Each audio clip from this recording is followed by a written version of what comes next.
네, 각이 살아있는 정치평론 시사 정각 시작하겠습니다.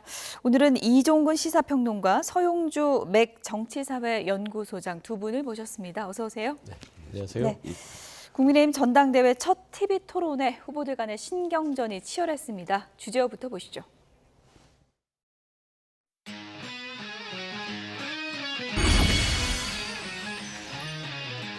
현재 전당대회가 문자 논란으로 자꾸 궤도 이탈을 하지 않습니까? 후보님께서 야, 문자에 대해서 내가 그 당시에 좀 어리석었다. 딱 한마디 하고 가는 게 오히려 낫지 않나요? 그런데 당사자의 이야기를 듣지 않고 소통을 단절한다? 이건 매우 정치적 판단이 미숙하지 않나 이렇게 생각을 하는데요. 여사님께서 사과의 뜻이 없다는 확실한 입장을 여러 경로로 확인했습니다. 사과를 하지 않겠다는 입장이 너무 명확했습니다. 사실이면 사실대로 말씀하시고 아니면 사과를 하십시오. 제가 할 말이 없어서 안 하는 게 아닙니다. 이 정도 하시죠. 지원 요새 전국에 다닐 때 왜 세 분은 지원 요새 안 하셨습니까? 저한테도 강남 같은 데 공천 줬으면요. 제가 정말 비대위원장보다 더 많이 해드렸을 겁니다.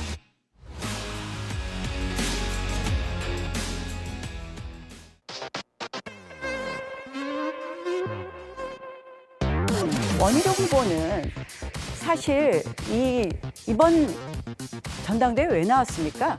윤심을 지금 계속 파시고 계신 것 같은데 이 답변하실 시간이 없네요.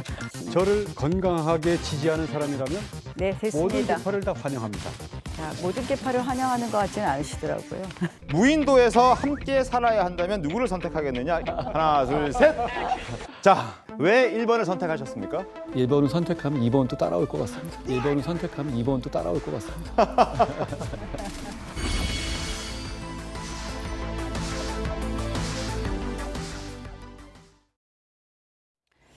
네, 어제 TV 토론회 어떻게 보셨습니까? 예상대로 후보들 간의 신경전이 굉장히 치열했는데요. 후보들만의 전략이 조금씩 달랐던 것 같습니다. 오늘 이종근 평론가님, 서용주 소장님 두 분을 모셨는데 두 분 개인적인 의견인 것을 전제로 잘한 후보 그리고 좀 아쉬웠던 후보 한 명씩 꼽아주시죠.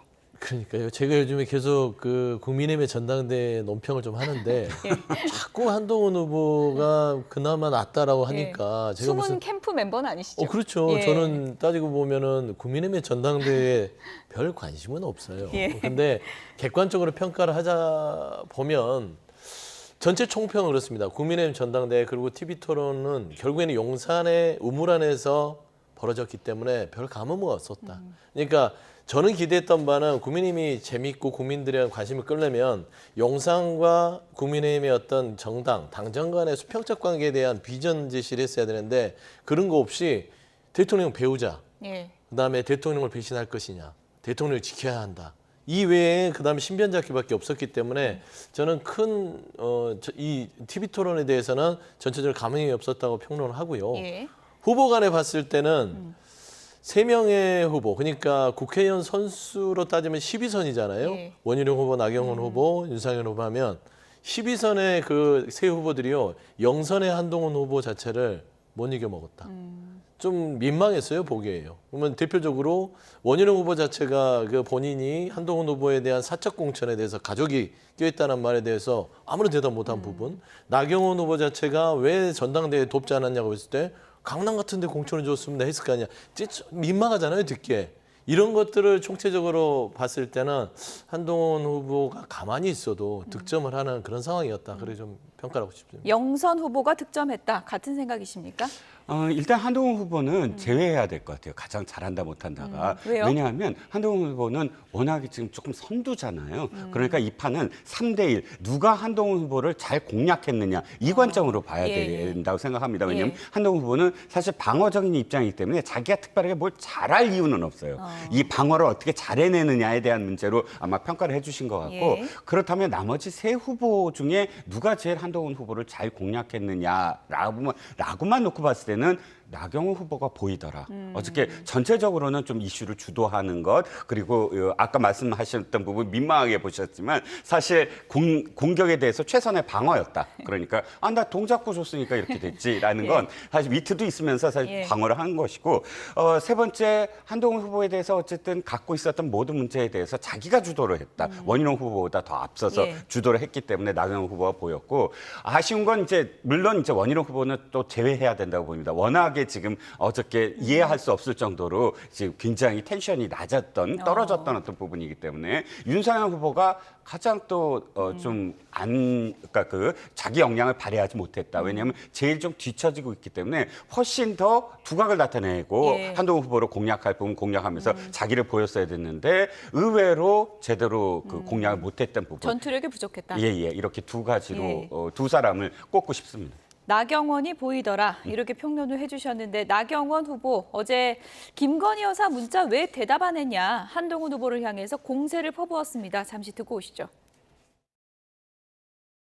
공적인 통로로는 계속 토론을 했다.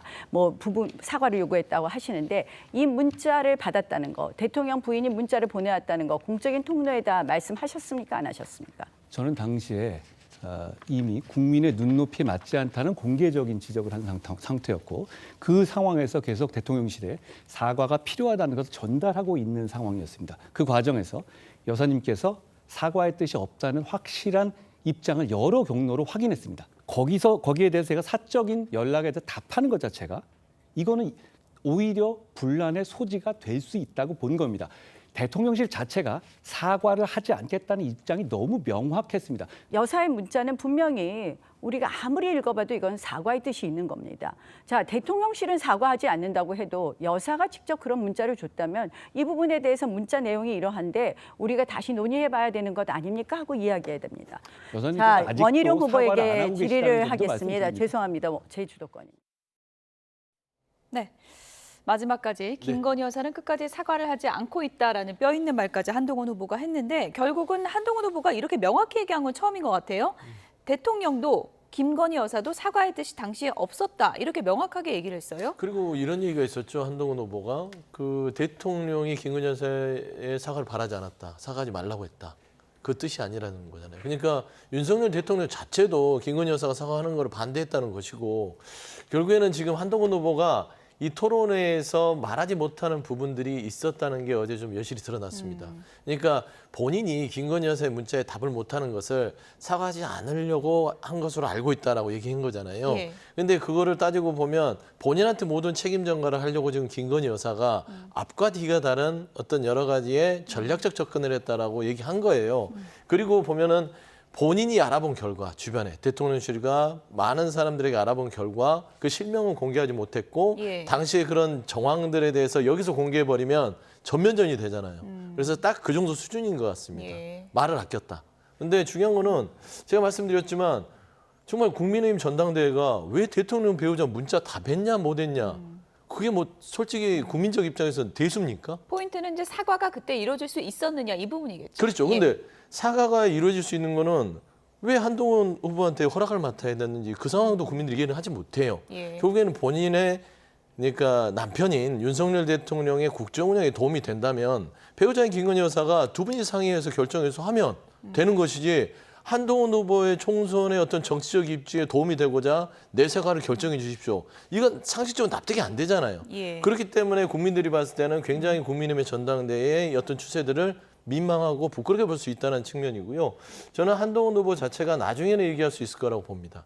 지금은 전당대회에 여러 가지 판에서 이 본인이 알고 있는 모든 거를 다 공개해버리면 판이 깨져버릴 수 있다라는 측면에서는 저는 공격도 먹히지 않을 뿐더러 결국에는 더 나아간다면 김건희 여사의 문자 부분들은 저는 이게 향후에 정쟁에, 민주당에서 뭐 국정농단이라든지 뭐 당무 개입이라든지 이런 부분의 정쟁으로 더 비화될 공산이 크기 때문에 제가 조심스럽게 조언하는 거는 이쯤에서 멈춰야 된다. 네, 지금 뭐 문자 보여주고 계신데 1월 19일 문자를 다시 한번 좀 보여주시면 좋을 것 같습니다. 일단 5건의 문자 가운데서 사과 관련해서 이제 논의를 한 게 19일하고 23일 이제 두 차례인데 19일 문자 지금 나오고 있습니다.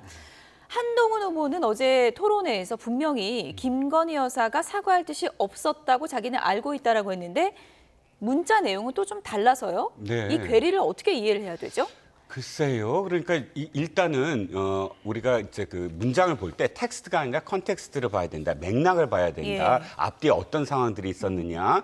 그런데 19일자 문자만 하더라도 앞에 상당히 많은 내용들이 있었어요. 그러니까 김건희 여사 측 이나 혹은 친윤 측에서 이걸 문제 제기할 때는 진정성 논란에 책임론까지 불붙듯 사과하면 책임론에 불붙을 겁니다. 이 얘기가 없었어요.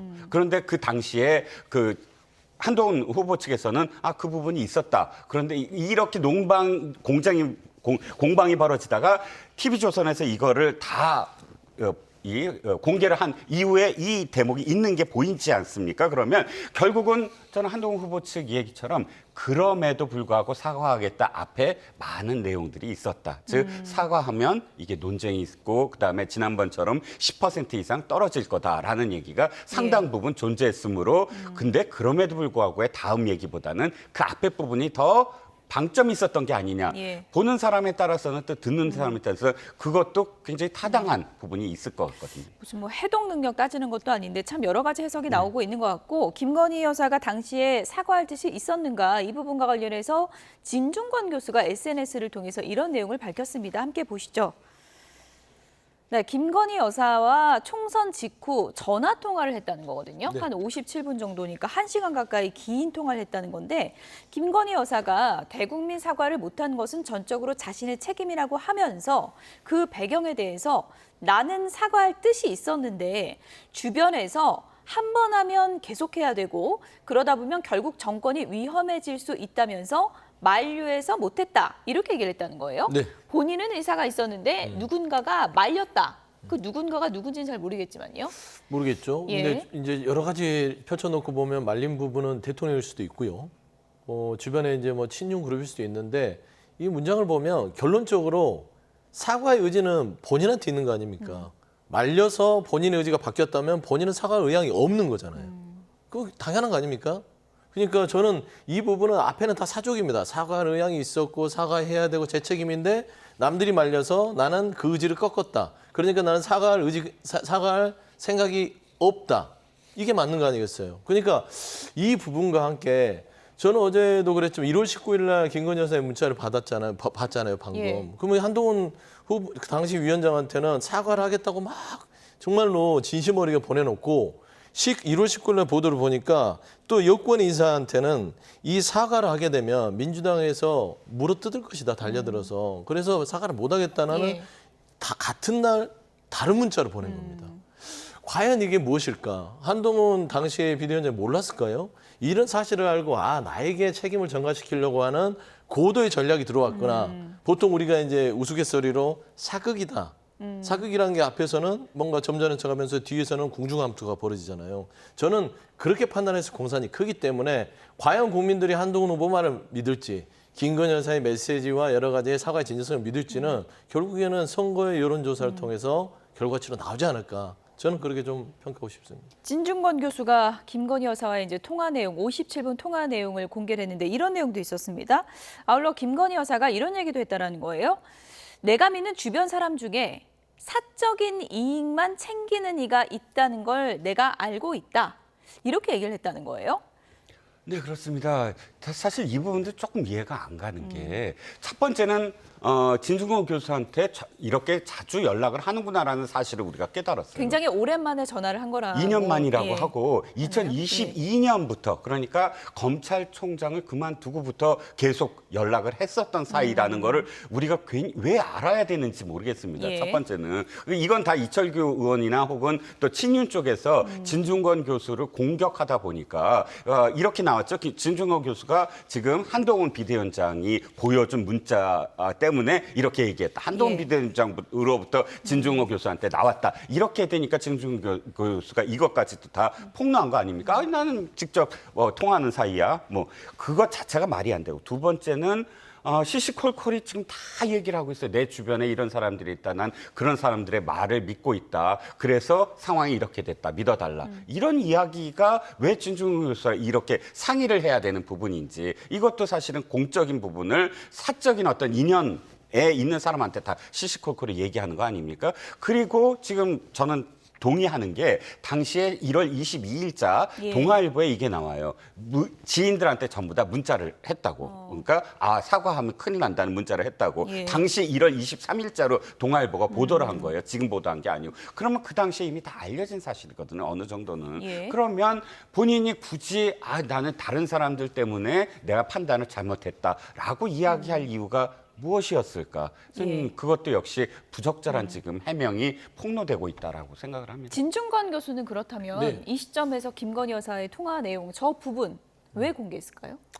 뭐 제가 봐서는 이 진실에 대해서 본인이 참전을 하고 싶어하는 뭐 본능적인 참전이 아닐까 싶어요. 진중권 교수 스타일이 내가 좀 이거 끼어들어서 뭐 정리 좀 해보고 싶은데 정리벽이 있는 것 같은데 한동훈 후보가 좀 억울할 수도 있겠다라는 개인적인 생각도 한 것 같아요. 예. 그래서 이게 김건희 여사 문자에 대해서 어제 토론에서 가장 한동훈 후보가 당황했던 장면은 이 문자에 대한 답변이었습니다. 그러니까 말을 시원하게 하고 싶은데 말 못하면서 뱅뱅 돌리면서 결국에는 그 문자가 사과하려고 하지 않았기 때문에 나는 답변하지 않았다로 그냥 끝맺음하고 더 이상 말을 진전시키지 못한 거 보면 예. 아마 그 부분을 지켜보던 진중권 교수가 아마 본인이 김건희 여사 전화했던 내용을 통해서 정리를 하려고 참전한 게 아닌가 그래 보입니다. 저 글이 정리가 될진 잘 모르겠는 게 어쨌든 김건희 여사가 사과할 의향이 있었다는 점을 다시 한 번 더 부각한 거거든요. 지금 국민의힘 뭐 권성동 의원이나 뭐 친윤 쪽에서는 의향이 있었다면 한동훈 당시 비대위원장이 정무적 판단을 좀 달리해서 설득할 수도 있었지 않느냐 이런 얘기가 계속 나올 수밖에 없는 것 같거든요. 근데 그럼에도 불구하고 지금 그것을 문제 제기하는 분들이 당시에 무슨 얘기를 했냐를 다 사실 반추해 봐야 돼요. 예. 저는 김기현 의원이나 권성동 의원이나 이철규 의원이나 장해찬 전 최고위원이나 모두 다 그 당시에 사과하면 큰일 난다라고 했던 사람들이에요. 예. 최소한 윤상현, 나경원, 그다음에 원희룡 사회 후보는 그 당시에 참전하지 않았어요. 거의 입을 다물고 있었어요. 그러면 입을 다물었다든가 혹은 사과하지 말아야 되겠다고 한 사람들이 사과를 그때 왜 안 시켰느냐라고 이야기할 수 있는 포지션이냐? 저는 그게 지금 스텝이 꼬였거든요. 그러니까 책임론이 지금 제대로 안 먹히고 있다. 예. 그래서 지금은 어디로 갔냐면 예의 없음. 아니 예의 대통령 없음. 부인이 예. 전화를 했는데 거기에 대해서 답변 안 했다. 근데 예의 없음이 큰 쟁점이 되지 못하잖아요. 정무적인 판단이 부족했다거나 이것 때문에 졌다거나 이렇게 비화되지 못하고 있으니까 이 쟁점 자체가 아까 뭐 원장님도 말씀하셨지만 큰 어떤 이 핵심적인 부분이 안 되고 있다라는 겁니다. 저는 조금 더 정리를 하면 예. 김건희 여사가 결국에는 한동훈 후보에게 모든 책임을 전가하려고 했던 것은 너무나 명확합니다. 그러니까 사과의 주체는 본인인데 본인이 사과를 했을 때의 선거의 영향이 잘 되면은 본인은 공이지만 실패했을 때는 완전히 본인이 다 책임져야 되는데 한동훈 위원장에게 당시 결정하게 하면 예를 들어서 사과가 잘 되면은 본인이 사과의 의지를 결심했기 때문에 본인한테 공이 돌아오고 예를 들어 실패했을 때는 한동훈 당시 위원장 당신이 하라고 했기 때문에 당신 책임이야라는 고도의 계산이 들어갔다고 판단한 것이에요. 예.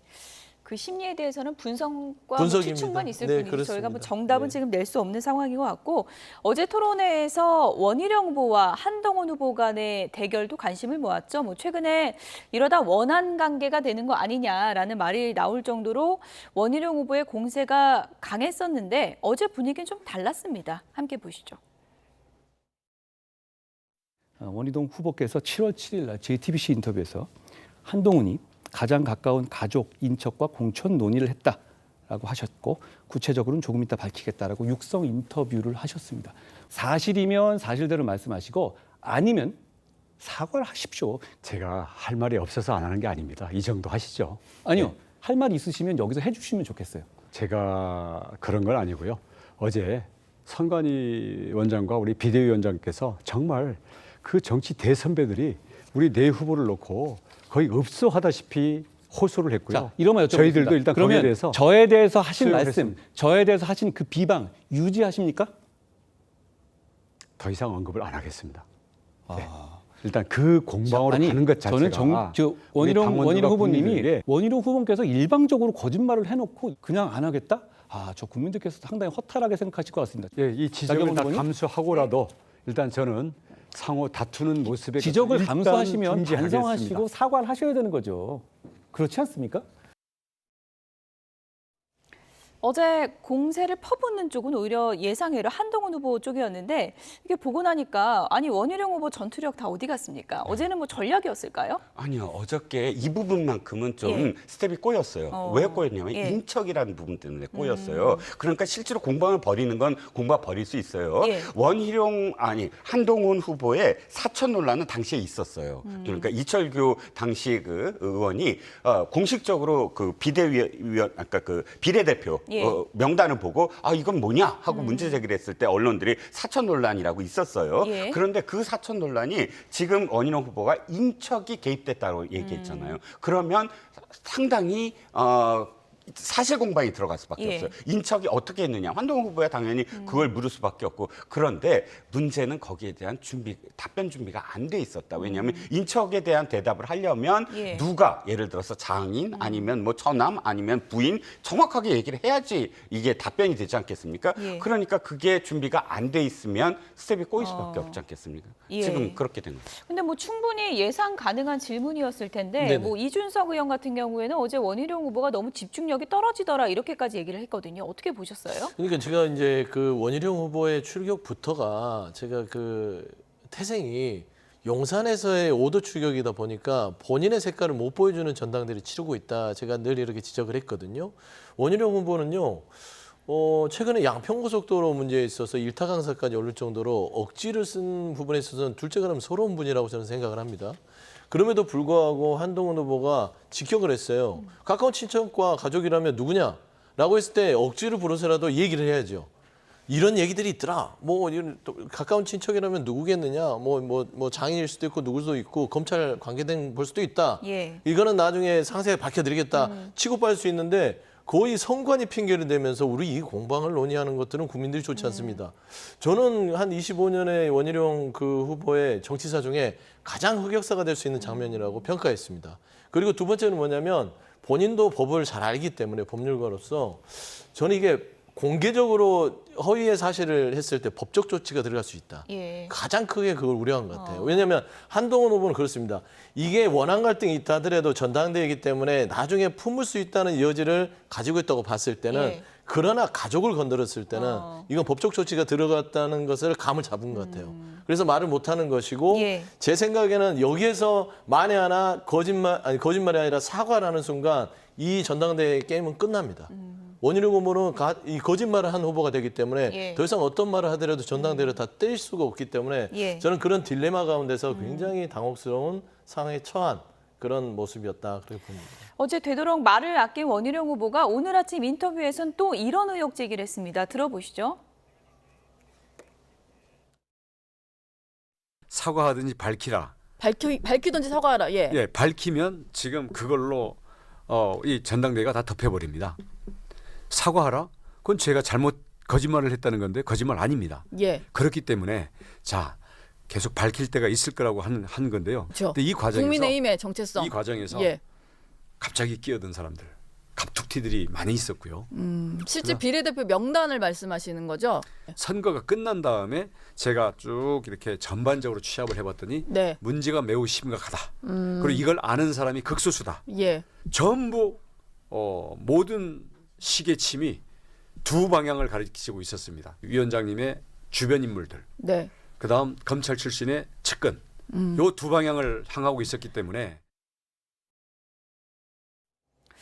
오늘 의혹 제기에서는 가족은 빠지고 검찰 측근 얘기가 나왔는데요. 좀 내용이 달라진 것 같아요. 검찰 측근 얘기는 이미 어느 정도는 나온 얘기예요. 당시에 아까 제가 사천 얘기했을 예. 때 총선 당시 말씀하신 총선 거죠? 당시에 예. 비례대표 명단 나왔을 때 이철규 의원이 그때 문제 제기를 했잖아요. 이 사람들이 왜 여기 있는지 모르겠다. 근데 그 사람들은 나중에 조정이 됐죠. 뒷번호로 다 조정이 됐는데 나중에는 언론들이 다 그 추적을 했어요. 그 두 사람이 과연 누구 추천이냐.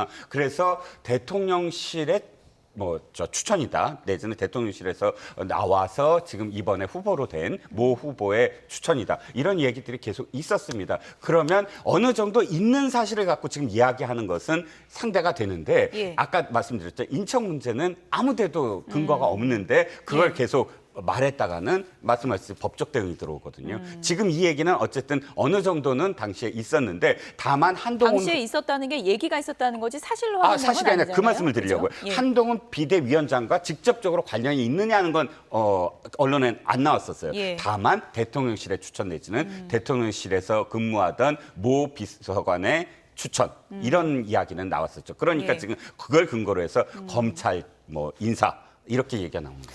어쨌든 여러 가지 한동훈 후보에 대한 공세가 이어지는 상황에서 여론 또 당심의 추이는 어떻게 움직이고 있을까요? 다음 주제요 보겠습니다.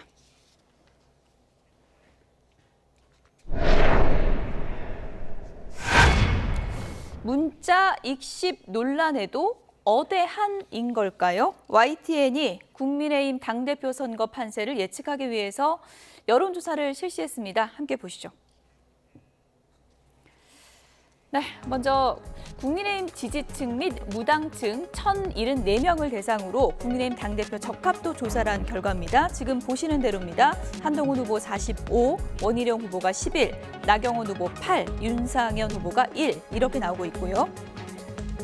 이번엔 국민의힘 지지층에 국한해서 물어봤습니다. 한동훈 후보에 대한 적합도 비율이 더 높아집니다. 61%로 50%를 넘어섰습니다.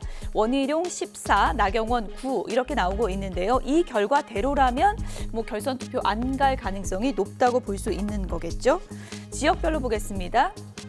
네, 지금 후보별, 지역별 지금 구도가 나오고 있는데요. 한동훈 후보 같은 경우에 이제 서울에서 45, 이 서울만 놓고 보면은 이제 50에는 약간 못 미치는 그런 경우가 나오고 있고요. 대구, 경북이 더 높습니다. 49, 절반 가까이 나오고 있고요. 부울경에서 52% 지지율을 보이고 있는 상황입니다. 익십 논란도 있고 했는데 한동훈 후보 지지도는 큰 차이가 없거나 조금 더 오른 것 같습니다. 그렇습니다. 일단 제가 처음에 출발할 때부터 그 한동훈 후보를 견제하는 말하자면 원희룡 후보 출격, 그다음에 나경원 후보 처음부터 프레임 싸움이 틀렸어요. 배신자 프레임으로 들어갈 때부터 제가 안 통할 텐데 배신자 프레임이 왜 통하지? 최혜병 특검 발언을 가지고 배신자 프레임을 걸었거든요. 최혜병 특검은 국민들이나 여러 가지 그 TK 지역에서도요.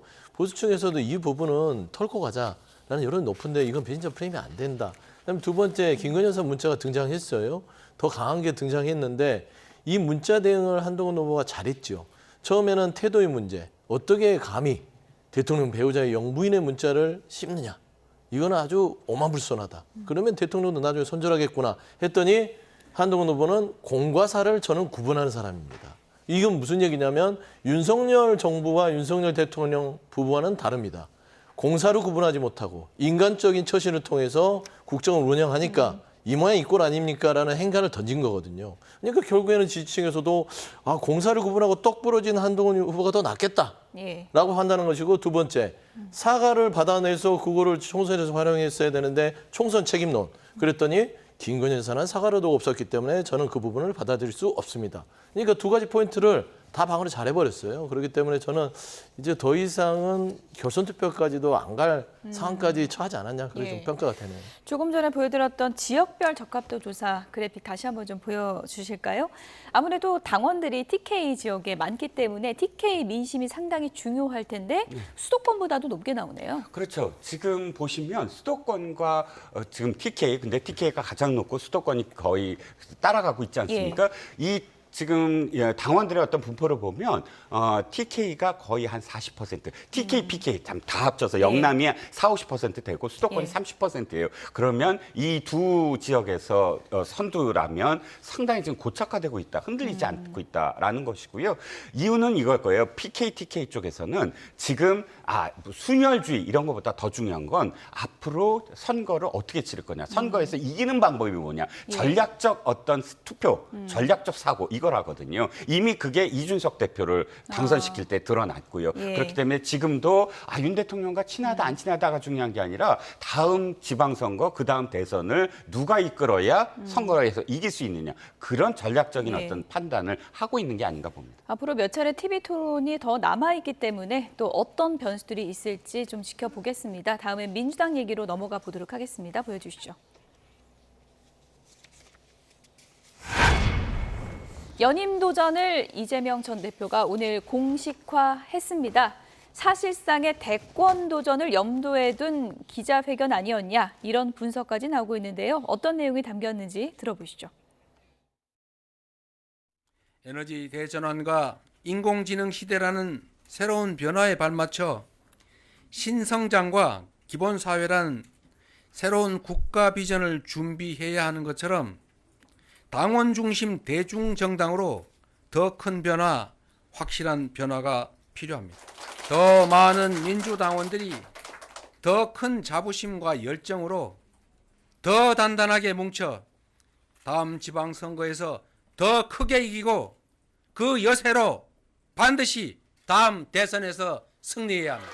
그러기 위해서는 민주당을 당원 중심의 대중적 민주정당으로 더 확실하게 발전시켜야 합니다. 당원이 당의 진정한 주인으로서 당 활동에서 소외되지 않고 자긍심과 책임감으로 당의 의사와 활동에 적극 참여할 수 있도록 하겠습니다. 네, 당대표 출사표를 던진 이재명 전 대표 얘기를 들어봤는데 대한민국 성장 동력이라는 얘기까지 나왔거든요. 네네. 뭐 어떻게 보면 이건 뭐 대선 출마 선언 아니냐, 이렇게까지 보는 시각도 있는 것 같습니다. 네, 그런 뭐 저도 읽어봤고요. 주변에서 그런 평가들이 많더라고요. 예. 그러니까 다른 여느 이제 당 대표 출마 선언문이라면 예. 당에 대한 비전과 앞으로 당이 어떤 그 비전과 가치를 가지고 대한민국 민주당의 어떤 정당 정치의 기본을 세우겠다는 것인데, 딱 보면서 대선 출마 선언문을 보는 듯한 여러 가지 대한민국 현안들을 다 담아냈어요. 그래서 뭐 보는 분들은 좀 벅찰 수도 있고 이재명 대표에게 기대하는 부분도 있겠지만, 시간을 얘기하지만 먼저 이 대선 출마 선언문을 읽어버리면 예. 아직 시간이 많이 있잖아요. 이게 다 녹아버리면 어떨까 하는 우려는 있지만, 뭐 어차피 이재명 대표께서는 대선을 뭐 염두에 둔 정치이기 때문에 본인이 하는 어떤 여러 가지 그 출발선상에서 어떤 그 변화들이 이끌어낼지 좀 지켜봐야 될 부분인 것 같습니다. 이렇게 되면서 민주당의 전당대회는 이제 김두관 후보, 이재명 후보 이렇게 2파전으로 치러지게 된 건데, 김두관 후보가 오늘 인터뷰에서 이거 약속 대련 아니냐, 그러니까 내 나이에 무슨 지금 남의 정치를 돕냐라고 이제 반박을 했던데, 네. 뭐 김두관 후보가 존재감을 어느 정도 발휘할 수 있다고 보세요? 이번 전당대회에서? 사실 고민이 많았을 겁니다. 어떻게 포지셔닝 하느냐. 예. 하지만 우리가 알다시피 김두관 후보가 아무리 최근 들어서 자기 목소리를 잘 그렇게 못 듣는 어떤 상황이긴 하더라도, 예전에 리틀 노무현이라는 어떤 별명도 붙었고 대통령 후보감이다 해서 상당히 많은 의원들이 김두관 후보를 지지했던 어떤 상황도 분명히 있었습니다. 그만큼 선이 굵은 뭐 후보였다, 정치인이다, 이렇게 판단을 한다면 캠프 내에서도 이번에 어떻게 할 것인가, 아무리 패배를 생각을 하더라도 그 자기 목소리를 내면서 이 포지셔닝, 그러니까 어느 정도 이 민주당 내에서 다른 목소리로서의 정치인으로 각인시키는 게 어떠냐, 아니다, 지금 그럴 때가 아니다, 뭐 이런 공방이 벌어졌는데 첫 번째 얘기한 쪽이 이긴 것 같습니다. 그러니까 목소리를 내야 된다. 목소리 내는 건 이재명 대표 체제의 문제점을 그대로 얘기해보자. 왜냐하면 사법 리스크도 좀 고려가 된 것 같아요. 10월에 있는 사법 리스크도 나오고 해서 그런 어떤 변수가 있을 때 이 남아 있는 어떤 그 후보들 내지는 잠재적인 어떤 대통령감들이 어떻게 포지셔닝할 거냐, 그 판단을 김동연 후보가 하는 게 아니냐라는 겁니다. 지금 김지수 한반도 미래경제포럼 대표도 뭐 당대표 도전장을 냈기 때문에 이제 3자 구도가 될 가능성도 있는 거고요. 최종적으로 이게 구도가 어떻게 짜여질지는 저희가 좀 봐야 되는 상황이긴 한 것 같은데요.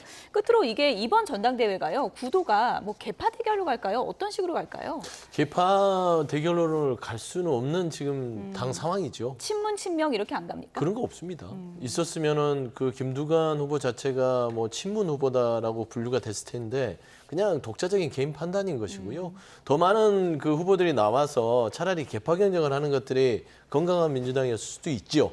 그러나 일단은 그 이재명 대표께서 민주당의 새로운 뉴노멀을 세우면서 이제 연임에 도전하셨기 때문에 그 뉴노멀 자체가 과연 국민들에게 소구를 할 수 있는지에 대한 부분들은 결국에는 이제 각 정치인들의 책임이지 않을까, 그래 보입니다. 오히려 최고위원 선거가 치열할 수 있겠군요. 최고위원 선거가 지금 가장 뭐 관전 포인트가 많습니다. 뭐 12명, 13명씩 나와서 치열하게 싸우니까요. 뭐 민주당의 전당대회도 좀 눈여겨서 봐줬으면 좋겠다 그런 말씀드립니다. 네. 여야 전당대회 상황 짚어봤습니다. 지금까지 이종근 시사평론가, 서용주 맥 정치사회연구소장 두 분이었습니다. 고맙습니다.